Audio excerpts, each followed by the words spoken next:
A mystery that still haunts investigators. At 10:42 p.m., a security camera captured a woman walking alone under a streetlight. She adjusts her jacket, glances once over her shoulder, then steps out of frame. She is never seen again. No scream was recorded, no struggle was captured, and no one reported anything unusual that night. But by morning, she had vanished completely. This is the story of the night she disappeared, and the cameras that saw pieces of it, but not the truth. When people disappear, investigators rely on one thing above all else: time. The first few hours matter, the first witnesses matter, and increasingly, the first cameras matter. In this case, cameras didn't solve the mystery. They made it worse, because they showed just enough to raise questions, and not enough to answer them. This is the disappearance of Emily Carter, and the footage that still haunts investigators to this day. Emily Carter was 29 years old. She lived alone, worked as a graphic designer, known to friends as reliable,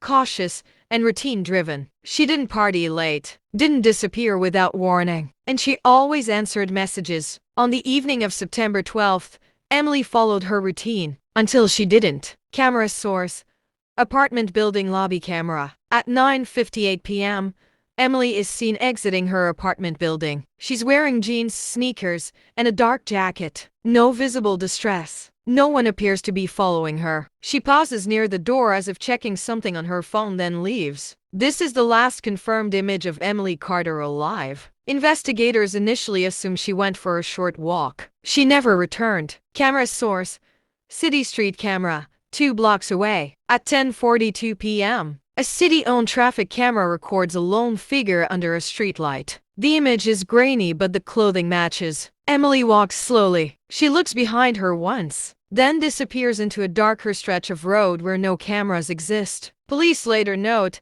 this road provided multiple escape routes on foot or by vehicle. No cameras cover them. Camera source: park security camera. At 10:47 p.m., a figure enters the edge of a nearby park. The footage is too distant to confirm identity, but investigators believe it's Emily. The park was officially closed. Lighting was minimal. No patrols were scheduled that night. The camera does not show anyone leaving. Camera source: private business parking lot camera. At 11:02 p.m., a dark sedan passes slowly through the frame. It stops briefly near the park entrance. Its headlights dim. The license plate is unreadable. Police cannot confirm a connection, but the timing is difficult to ignore. The vehicle was never identified. Digital evidence: Emily's phone last pinged at 11:14 p.m., less than a mile from the park. Then it went silent. No calls, no messages, no shutdown signal. Just gone. Experts say this suggests the phone was powered off manually or destroyed. Neither option fits Emily's behavior. Camera source: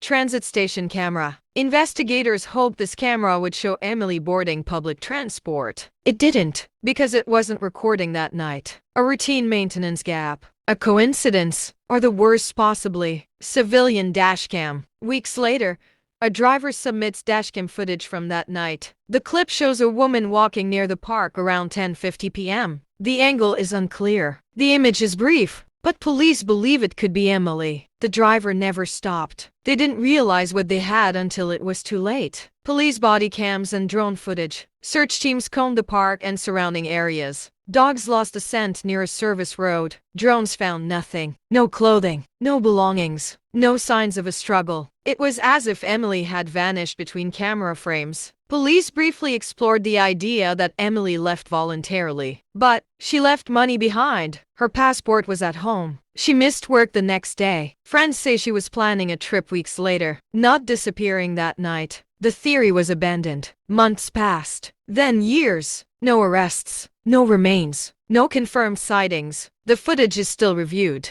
paused, enhanced, replayed. Investigators admit, if not for the cameras, they'd have even less. But because of the cameras, they're left with something worse. A timeline without an ending. Why did Emily look back under the streetlight? Who was driving the dark sedan? Why did her phone go silent when it did? Did the cameras miss the most important moment, or was it planned around them? Somewhere between those recordings, something happened. And until someone comes forward, or a new piece of footage emerges, the night she vanished remains unfinished. Sometimes the most disturbing footage isn't what the camera shows, but what it never captured at all.